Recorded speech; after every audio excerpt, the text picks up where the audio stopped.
নমস্কার, ববিস ফিউশনের আমার সকল দর্শক বন্ধুদের স্বাগত। হঠাৎ করে ইচ্ছে করলো কাপকেক বানাতে। 6টা কাপকেক বানানোর জন্য 1 কাপ ময়দাই যথেষ্ট। অনেকেই আমাকে বলেছে এগলেস কেকে টক দই না দিলে কেক ফুলবেও না আর স্বাদও সেরকম ভালো হবে না।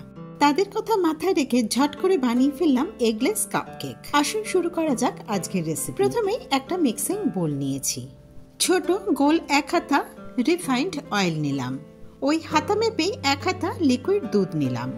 দুধটা কিন্তু অবশ্যই রুম টেম্পারেচারের হবে।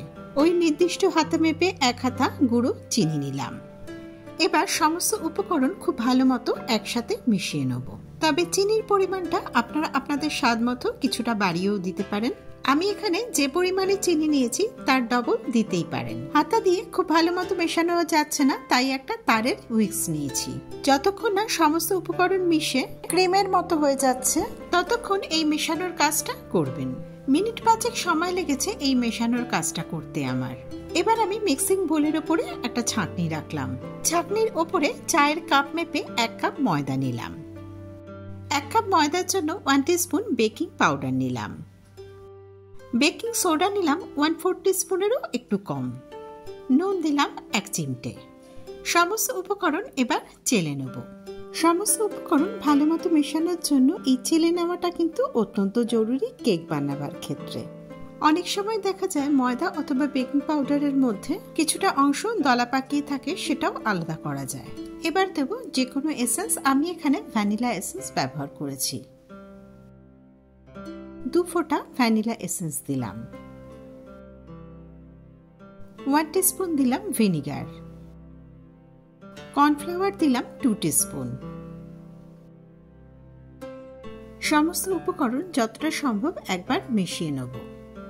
এবার আমি অল্প অল্প লিকুইড দুধ দিয়ে ব্যাটার বানিয়ে নেব।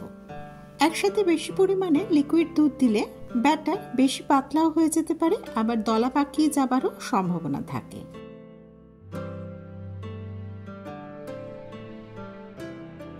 তারের মিক্সার মধ্যে বেশ খানিকটা মিশ্রণ আটকে গেছে। স্প্যাচুলার সাহায্যে সেটা পরিষ্কার করে নিলাম।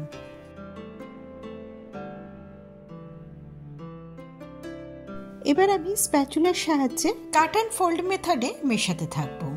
এখনো পর্যন্ত এখানে আমি 1/2 কাপের মতো লিকুইড দুধ দিয়েছি। ব্যাটারটা বেশ ঘন, আরো 1 হাতা লিকুইড দুধ দিলাম। একইভাবে স্প্যাচুলার সাহায্যে মেশাতে থাকবো। ব্যাটারের মধ্যে বেকিং পাউডার দেওয়ার পর কেক বেকিং করবার জন্য খুব একটা বেশি সময় দেওয়া চলবে না। ব্যাটারের কনসিস্টেন্সিটা দেখুন, ফিতের মতো হয়ে ব্যাটারটা পড়ছে। একটা প্লেটের মধ্যে 6টা সিলিকনের মোল্ড নিয়েছি। প্রতিটি সিলিকন মোল্ডের মধ্যে কাপকেক লাইনার দিয়েছি।